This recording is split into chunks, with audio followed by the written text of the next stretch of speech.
क्या बोलूं? अशोक रावत जी आप आगे बढ़ो, हम आपके साथ हैं। हमें अपनी पेंशन चाहिए, अपना हक चाहिए। आज आप लोग डीपीएस पेंशनर के जो है, आप क्या मांगे आपके, बताइए। हमें हमारा हक चाहिए। क्या हक में क्या चाहिए, बताइए। हमें हमारी पेंशन जो कटता था वो हमें पूरा मिलना चाहिए, वो अभी हमें मिलता नहीं है। कितना मिल रहा है आपको? हमें 1000 रुपये मिलता है और उससे हमारा घर का गुजारा नहीं चलता है। मेरे हस्बैंड को ब्रेन प्रॉब्लम है। आज 2009 से उनको अटैक आया हुआ है और तीसरा अटैक आ चुका है। कितने पैसे जो है आप तक आपने कटवा चुके हैं इस चीज़ के लिए? कितने पैसे कटे होंगे करीब? हमारे पैसे कितना कटा होगा आपको? अब याद तो नहीं है इतना, 3-4 लाख तो होगा ही। अच्छा, हाँ। तो डिमांड है आपकी कि पेंशन आपको मिले, कितना पेंशन आप चाहते हैं? वो हमारे को आज के मुताबिक जितना भी महंगाई है उसके हिसाब से उतना तो दें जिससे कि हमारे बच्चों का पालन पोषण हो सके, हमारे बच्चों की घर गृहस्थी चल पाए। इतना तो हमें मिलना ही चाहिए हमारा अधिकार, क्योंकि हमने पूरी टाइम अपने बच्चे सोते हुए छोड़कर जॉब किया है। ना हमने डे देखा ना नाइट देखी। जब भी बुलाते थे वो तभी हम ऑफिस में पहुंचते थे। आवाज देखिए, अपने ही पैसों के लिए आपको सड़कों पे खड़ा होना पड़ रहा है और सरकार सुन नहीं रही है। नहीं सुन रही। सामने चुनाव है, क्या कीजिएगा आप?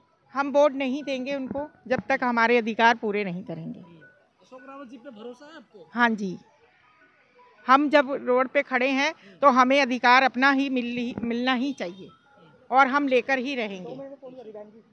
ठीक है मैम, आप क्या कहना चाहते हो? आप कहाँ से आई हैं? मैं तो दिल्ली से ही आई हूँ अच्छा, और मैं अपना हक मांगने के लिए आई हूँ कि मुझे मेरा हक चाहिए। जितने भी हमारे पेंशनर हैं कौन सी हक की बात कर रहे हैं, बताइए एक बार। अपना पैसा जो हमने कटवाया हुआ है उसी का पैसा हमें चाहिए। पीएफ में कितने पैसे कटवाए आपने? हमने काफ़ी पैसा कटवाया है। 16 साल नौकरी करिएगी और कम से कम 15-20 लाख रुपया तो हमारा है ही उसमें। तो हमारा उसका कम से कम हमें इंटरेस्ट तो मिले, कम से कम इंटरेस्ट मिलना चाहिए। वो इंटरेस्ट भी नहीं मिल रहा। 1000 रुपये देते हैं, 1000 रुपये में हमारा घर नहीं चलता। 1000 में तो मैडम सिलेंडर भी नहीं आ रहा। 1100 रुपये का तो सिलेंडर है, 1150 का मेरे ख्याल से।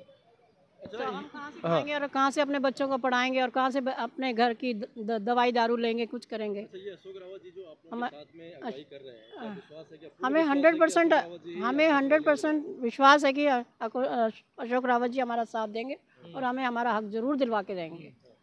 तो अब जो ये जंतर मंतर पे आप लोग धरना पे बैठने वाले हैं और जो आप कह रहे हैं कि अब हम बैठेंगे लेकिन उठेगी हमारी अर्थी, तो क्या सरकार को इसकी भनक पड़ गई है क्या? भनक तो आप लोग ही पहुंचाएंगे उनके पास, हम तो नहीं पहुंचा सकते। हम तो आप पहुंचाएंगे तो जरूर उनके ऊपर कानों में आएगी। हम लोग तो लगातार आपकी आवाज को उठा रहे हैं और लगातार लोग उनको देख भी हमारा विश्वास है कि उनके कान में असर होगा, कुछ ना कुछ दिमाग में आएगा कि औरतें सड़कों पे पड़ी हुई हैं। 2 महीनों में असर घुस जाएगा क्या?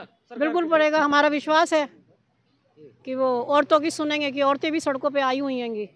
इसलिए हम चाहते हैं कि जब ये दावे करते हैं हम औरतों के लिए बहुत काम कर रहे हैं, महिलाओं के लिए काम कर रहे हैं, तो ऐसे में जब आप लोग इतने बुजुर्ग हैं महिला और दिल्ली के सड़कों पे निकले हुए हैं और यहाँ पे इंडिया गेट पे आई हैं, तो ये तो कहाँ कुछ काम तो दिखाई नहीं दे रहा।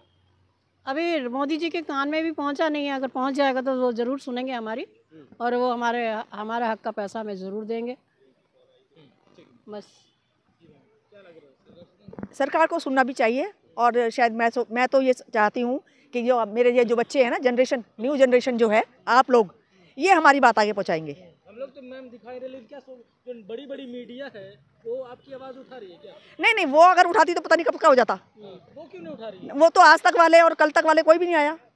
ना तो आज तक वाला आया है, ना वो इंडिया टुडे आया है, ना वो कौन सी न्यूज़ है, न्यूज़ चैनल कोई भी नहीं आता है। लेकिन आता क्यों नहीं? आप लोगों की आवाज़ क्यों नहीं उठा? भाई वो क्यों आएगा? वो तो वहाँ से उनको पेमेंट पैसे मिलते हैं, हमारे पास से क्या मिलेगा उनको? अच्छा, फंड उठा रहे हैं क्या बड़ी मीडिया? वो बिल्कुल मिलता है भाई। जिसके लिए गाएंगे उसके तो बजाएंगे, जिसका गाएंगे उसी का तो बजाएंगे। सरकार की तरफ से क्या दबाव है? नेचुरल होगा तभी तो नहीं आते वो। हम लोग के गरीबों के पास कौन आता है? गरीबों से हमसे क्या मिलेगा उनको? मोदी जी तो कहते हैं कि हम गरीबों के ही प्रधानमंत्री हैं। गरीबों के प्रधानमंत्री हैं पर गरीबों के साथ